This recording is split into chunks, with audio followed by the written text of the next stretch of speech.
നമുക്ക് രേവതിയുടെ സച്ചിയുടെയും നാളത്തെ നല്ലൊരു കഥ കേട്ടാലോ? വീഡിയോ ഇഷ്ടപ്പെടുവാണെങ്കിൽ ഒന്ന് ലൈക്ക് ചെയ്ത് ഹൈപ്പ് ചെയ്യാൻ മറക്കരുതേ.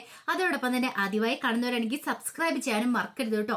അങ്ങനെ ഒടുവില് രേവതിക്ക് സന്തോഷമായി. കാരണം ദേവു കുറച്ച് പൈസ സംഘടിപ്പിച്ച് കൊടുക്കാന്ന് പറഞ്ഞു. 1,00,000 രൂപയോളം ഒരു ഫിനാൻഷ്യലോട് ചോദിക്കാന്ന് പറഞ്ഞു. അങ്ങനെ ആ സന്തോഷത്തിലാണ് രേവതി വീട്ടിലേക്ക് പോരുന്നത്. ആ സമയത്ത് ദേവു എന്ത് ചെയ്തു? ഫിനാൻഷ്യലോട് പൈസ ചോദിക്കാം, ഒരുപക്ഷെ പലിശ കുറച്ച് കൊടുത്താലും കുഴപ്പമില്ല, അങ്ങനെ പൈസ കിട്ടുവാണെങ്കിൽ എത്രയും പെട്ടെന്ന് തന്നെ രേവതി ചേച്ചിക്ക് കൊടുക്കാലോ എന്നൊരു സന്തോഷത്തോടു കൂടിയിട്ട് ദേവു ഇറങ്ങുവാണ്. ചന്ദ്രമതിക്ക് ഭയങ്കര സന്തോഷമായിരുന്നു. കാരണം അവൾക്ക് പണം ഒരിടത്തൊന്നും കിട്ടരുത്. അവള് കുറെ സ്ഥലത്തൊക്കെ തെണ്ടി അലഞ്ഞിട്ട് ഒടുവിൽ അവളുടെ കയ്യിൽ നിന്ന് ആ വർക്ക് ക്യാൻസലായി പോണം എന്നൊരു ചിന്ത മാത്രം ചന്ദ്രയുടെ മനസ്സിലുണ്ടായിരുന്നുള്ളൂ. അങ്ങനെ രേവതി വീട്ടിലേക്ക് വന്നു. രേവതി വീട്ടിലേക്ക് വന്നിട്ട് സച്ചിയോട് പറഞ്ഞു, സച്ചിയേട്ടാ ഞാൻ കുറെ അന്വേഷിച്ചു, പക്ഷെ ഒരിടത്തൊന്നും പണമൊന്നും കിട്ടിയില്ല എന്ന് പറഞ്ഞു. ചന്ദ്രമതിക്കൊന്ന് തുള്ളി ചാടണം തോന്നി. സച്ചി പറഞ്ഞു, നീ വിഷമിക്കൊന്നും വേണ്ട രേവതി, നമുക്ക് എന്തെങ്കിലും ഒരു മാർഗം ഉണ്ടാക്കാം, നീ ധൈര്യമായിട്ടിരിക്കുക, സമാധാനമായിട്ടിരിക്കാനൊക്കെ പറഞ്ഞ് രേവതിയെ സമാധാനിപ്പിച്ചു. കുറച്ച് കഴിഞ്ഞപ്പോഴത്തേക്കും ചന്ദ്രമതി ഒരുങ്ങിക്കെട്ടി അങ്ങോട്ട് പോവാണ്. ഒരുങ്ങിക്കെട്ടി പോകുന്ന വേറെ ആരും കാണാൻ വേണ്ടിയിട്ടില്ല, ഹേമയെ കാണണം. അതിനു വേണ്ടിയിട്ടുള്ള പുറപ്പാടായിരുന്നു. അങ്ങനെ ഹേമയെ പോയി കാണുവാണ്. അപ്പൊ ഹേമയും ചന്ദ്രമതിയും തമ്മിലാണ് ഇപ്പൊ പുതിയ കൂട്ടുകെട്ടും കാര്യങ്ങളൊക്കെ. ഹേമയെ കണ്ടു കഴിഞ്ഞപ്പോ ചന്ദ്രമതി പറഞ്ഞു, ഹേമേ നീ വിഷമിക്കൊന്നും വേണ്ട, ഈ ഓർഡർ അവൾക്ക് കിട്ടാൻ പോകുന്നില്ല രേവതിക്ക്. അതെന്താ ചന്ദ്ര അങ്ങനെ പറഞ്ഞ്? അതെന്താന്നറിയാവോ, അവളുടെ പണമില്ല, അവൾ എല്ലാത്തരത്തും വായ്പ വെച്ച് എല്ലാവരുടെ മുന്നിൽ കൈ നീട്ടിക്കൊണ്ടിരിക്കുക. ഒരിടത്തൊന്നും അവൾക്ക് കിട്ടിയിട്ടില്ല. അവൾക്ക് ഒരിടത്തൊന്നും കിട്ടാൻ പാടില്ല, കിട്ടാനൊന്നും പോകുന്നില്ല.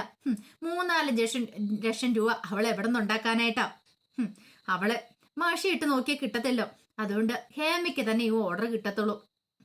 ഹേമ പറഞ്ഞു, അതെ എനിക്ക് തന്നെ വേണം ഈ ഓർഡർ, ഒരു കാരണവശാലും അവള് കയറി വരാനായിട്ട് പാടില്ല.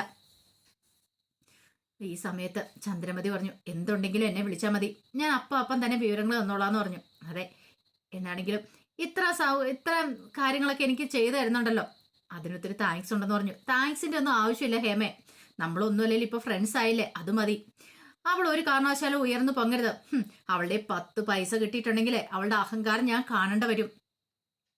അവളെന്റെ മരുമകളൊന്നുമല്ല, അവൾ എന്റെ ശത്രുവാ. ആ വീട്ടിൽ എന്ന് കാലി വെച്ച് കയറിയോ അന്ന് മുതൽ എന്റെ കഷ്ടകാലം തുടങ്ങിയതാ എന്നൊക്കെ പറഞ്ഞിട്ടാണ് ചന്ദ്രമതി പോകുന്നത്.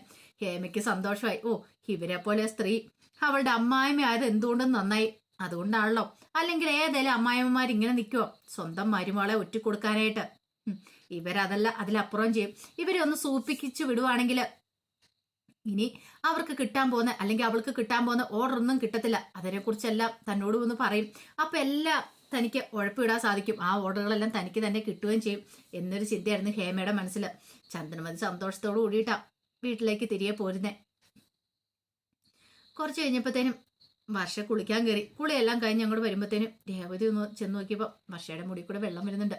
ഇതെന്താ തലമുടി ഒന്ന് നന്നായിട്ട് തോർത്തില്ലേ? ഞാൻ തോർത്തിയതാ. ആഹാ, ഇതാ അപ്പൊ നന്നായത്, ഇങ്ങോട്ടേക്ക് വന്നേന്നും പറഞ്ഞോണ്ട് വർഷയെ അവിടെ കൊണ്ടിരുത്തി. നന്നായിട്ട് മുടിയൊക്കെ തോർത്തണം, ഈ സമയം ജലദോഷമൊക്കെ വന്നിട്ടുണ്ടെങ്കിലേ മരുന്നൊക്കെ കഴിക്കാൻ ബുദ്ധിമുട്ടാ, വയറ്റൊരു കുഞ്ഞുണ്ടെന്നുള്ള കാര്യം ഓർമ്മ വേണം. അപ്പോഴേക്ക് സച്ചി വന്നു, രവീന്ദ്രനും വന്നു. അങ്ങനെ അവര് 4 പേരും കൂടെ സന്തോഷത്തോടെ സംസാരിച്ചുകൊണ്ടിരിക്കുക. രേവതി മുടിയൊക്കെ തോർത്തിക്കൊണ്ടിരിക്കും. അതേ സമയത്താണ് ചന്ദ്രമതിയുടെ വരവ്. ചന്ദ്രമതിക്ക് ആ കാഴ്ച കണ്ടിഞ്ഞ് പൊട്ടും കൂടി ഇഷ്ടപ്പെട്ടില്ല. ചന്ദ്രമതി ഒന്ന് നോക്കി, ഇതെന്താ ഇവളെന്താ വല്ല കുഞ്ഞു വെച്ചോ മറ്റാണോ?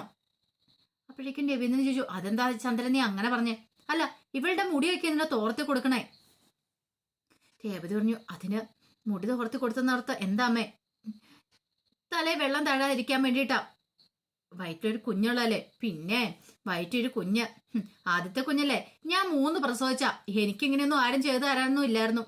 ഇത് കേട്ടത് സച്ചി പറഞ്ഞു, ഓ ഇപ്പോഴെങ്കിലും സംഭവിച്ചല്ലോ, അമ്മയ്ക്ക് 3 മക്കളുണ്ടെന്ന്. അത് കേട്ടതും ചന്ദ്രമതി ഒരു അന്താളിപ്പോടുകൂടി സച്ചിയെ നോക്കണം. അല്ല, അമ്മ എപ്പോഴും പറയും എന്റെ 2 മക്കളെ 2 മക്കളെന്ന്. എന്നെ കുറിച്ച് പറയാറ് പോലുമില്ല, എന്നെ കുറിച്ച് ചിന്തിക്കാറ് പോലുമില്ല. ഇടയ്ക്ക് വല്ലപ്പോഴും ഒക്കെ ഇങ്ങനെ അമ്മയുടെ വായിന്ന് എനിക്ക് 3 മക്കളുണ്ടെന്ന് കേൾക്കണത്. അമ്മയ്ക്ക് അമ്മയുടെ 2 മക്കളെ കുറിച്ച് മാത്രമേ ചിന്തയുള്ളല്ലോ. രവീന്ദ്രൻ സച്ചി ഒന്ന് നോക്കി. സച്ചി അപ്പൊ ആ ഒരു നിമിഷത്തിൽ പറഞ്ഞാണെങ്കിലും സച്ചിയുടെ മനസ്സിലെ വേദന രവീന്ദ്രന് മനസ്സിലായി. ചന്ദ്രമതി പറഞ്ഞു, ഓ ഇനിയിപ്പം നിന്നെ കുറിച്ച് പറയാത്തതിന്റെ കുഴപ്പമായിരിക്കില്ലേ? ഏയ് ഞാൻ വെറുതെ അങ്ങോട്ട് പറഞ്ഞെന്നോളമ്മേ.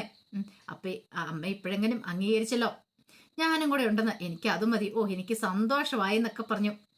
ചന്ദ്രമതി ചവിട്ടിക്കുലുക്കി ദേഷ്യത്തോടെ അങ്ങോട്ട് പോകുമ്പോൾ രവീന്ദ്രൻ പറഞ്ഞു, നീ പറഞ്ഞ അവൾക്ക് ഇഷ്ടപ്പെട്ടില്ല. എനിക്കറിയാം അച്ഛാ, അമ്മയുടെ സ്വഭാവം എനിക്കറിയാവുന്നല്ലേ, ഞാൻ വെറുതെ അങ്ങ് പറഞ്ഞതേ ഉള്ളൂ. കേട്ട് കഴിഞ്ഞപ്പോൾ അങ്ങോട്ട് പറഞ്ഞു ഉള്ളെന്ന് പറഞ്ഞു. കുറച്ച് കഴിഞ്ഞപ്പോൾ ദേവു ഫിനാൻഷ്യറെ കാണാനായിട്ട് പോകുന്ന വഴിക്കാണ് അരുണിനെ കാണുന്നത്. അരുൺ വന്നിട്ട് ചോദിച്ചു, അല്ല നീ ഹോസ്പിറ്റലിലേക്ക് പോയില്ലേ? പോണം, അതെ, എനിക്ക് ഇവിടെ അടുത്ത് ഫിനാൻഷ്യറെ ഒന്ന് കാണാൻ പോണം. അതെന്ത് പറ്റി ഇപ്പൊ പെട്ടെന്ന്? എന്തെങ്കിലും പൈസയ്ക്ക് ആവശ്യമുണ്ടോ? എനിക്കല്ല, ചേച്ചിക്കാ. ചേച്ചിക്ക് ഒരു വലിയ ഓർഡർ കിട്ടിയിട്ടുണ്ട്, 8.25 ലക്ഷത്തിന്റെ ഓർഡറാ. അപ്പം പൂവിന് അഡ്വാൻസ് കൊടുക്കാനായിട്ട് 5 ലക്ഷം രൂപ വേണം. 4 ലക്ഷം രൂപ വരെ ചേച്ചി ഉണ്ടാക്കിയിട്ടുണ്ട്, ഇനി 1 ലക്ഷം രൂപയും കൂടെ വേണം. ഇവിടെ അടുത്തൊരു പലിശയ്ക്ക് പണം കൊടുക്കുന്ന പുള്ളിക്കാരനുണ്ട്, അയാളുടെ അടുത്ത് ചെല്ലുവാണെങ്കിൽ 1 ലക്ഷം രൂപ കിട്ടുമായിരിക്കും. അപ്പൊ ചേച്ചിക്ക് കൊണ്ട് കൊടുക്കാന്ന് ഓർത്തോണ്ട. ഇന്നെങ്കിലും കൊണ്ട് അഡ്വാൻസ് കൊടുത്തില്ലെങ്കിൽ പൂ ഇറക്കാൻ പറ്റില്ല, കൃത്യസമയത്ത് ഓർഡർ ചെയ്യാൻ പറ്റില്ലെങ്കിൽ ഓർഡർ ക്യാൻസലായി പോകും, ചേച്ചിയുടെ ബിസിനസ്സും കാര്യങ്ങളും തകർന്നു പോകുന്നു പറഞ്ഞു. ആ, ഇതാണ് ആ കാര്യം. ഇങ്ങനെ എന്തെങ്കിലും ആവശ്യം ഉണ്ടെങ്കിൽ നീ എന്നോട് ചോദിക്കണ്ടായിരുന്നോ? ഞാൻ നിന്റെ ആരാ? അല്ല അത് പിന്നെ അരുണേട്ടാ, ദേ കൂടുതലൊന്നും പറയണ്ട, 1 ലക്ഷം രൂപയുടെ ആവശ്യമല്ലേ ഉള്ളൂ, എൻ്റെ കയ്യിലുണ്ട്, ബാ ഞാൻ എടുത്തരാം, കയറാൻ പറഞ്ഞു. അല്ല അത് പിന്നെ അരുണേട്ടാ, നിനക്കെന്താ എൻ്റെ കയ്യിൽ നിന്ന് പണം മേടിക്കാണ്ട് ബുദ്ധിമുട്ടുണ്ടോ? ബുദ്ധിമുട്ടൊന്നും ഇല്ല, എങ്കിൽ പിന്നെ എന്താ, ധൈര്യമായിട്ട് കയറാൻ പറഞ്ഞു. അപ്പോഴേക്കും ദേവ് പറഞ്ഞു, ഞാനേ ചേച്ചി ഒന്ന് വിളിച്ചു പറയട്ടെ എന്ന് പറഞ്ഞു. അങ്ങനെ രേവതിയെ വിളിക്കുകയാണ്. രേവതി ചോദിച്ചു, മോളെ എന്തായി? അത് ചേച്ചി പൈസയൊക്കെ കിട്ടിയിട്ടോന്ന് പറഞ്ഞു. കിട്ടിയോ?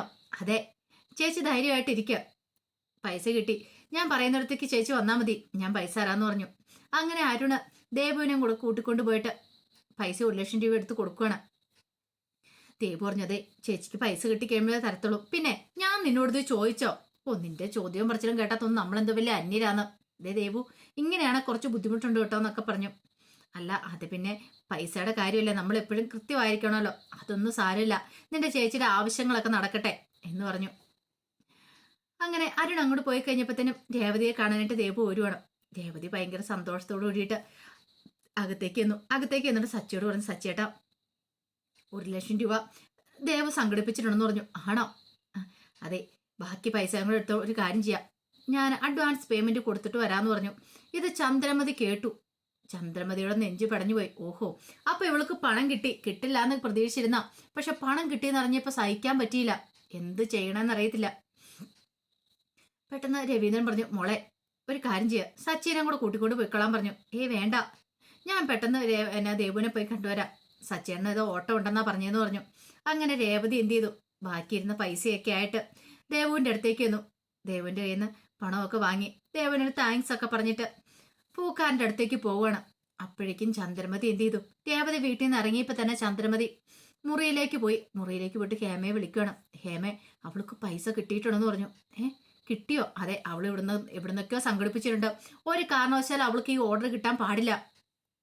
ഹേമ പറഞ്ഞു, അതൊക്കെ ഞാൻ നോക്കിക്കോളാം, നിങ്ങൾ പേടിക്കണ്ട ചന്ദ്രേ, അവൾക്ക് ഇത് കിട്ടാൻ പോകുന്നില്ല, എന്ത് ചെയ്യണമെന്ന് എനിക്കറിയാന്ന് പറഞ്ഞു. ആ പണം അവൾ കൊണ്ടേ കൊടുത്താലേ അവൾക്ക് ഈ ഓർഡർ കിട്ടത്തുള്ളൂ, പൂ കിട്ടത്തുള്ളൂ. അവൾ പണം കൊണ്ടേ കൊടുക്കാൻ പോകുന്നില്ല, അവളുടെ പണവും പോവും, അവളുടെ ഈ ഓർഡറും ക്യാൻസൽ ആവും. കണ്ടു ഹേമയോട് അവൾ കളിക്കുന്നേ, ചന്ദ്ര ധൈര്യമായിട്ട് ഇരുന്നോളാൻ പറഞ്ഞു. ചന്ദ്രമതിക്ക് സന്തോഷമായി. അങ്ങനെ രേവതിയെ തകർക്കാനുള്ള പണികളൊക്കെ ചെയ്യുവാണ്. പക്ഷെ അതൊന്നും സംഭവിക്കില്ല. പണം അടിച്ചോണ്ട് പോയാലും ഒടുവിൽ രേവതിക്ക് ആ പണം തിരിച്ചു കിട്ടുകയും ചെയ്യും, രേവതി ഈ ഓർഡർ ഏറ്റെടുക്കുകയും ചെയ്യും. അതിന്റെ കഥകളൊക്കെയാണ് കാണുന്നത്. ആ വിശേഷങ്ങൾക്കായി നമുക്ക് എല്ലാവർക്കും കാത്തിരിക്കാട്ടോ. ഒരിക്കൽ കൂടി എല്ലാവർക്കും ശുഭരാത്രി നേർന്നുകൊണ്ട് നിർത്തുന്നു. നന്ദി.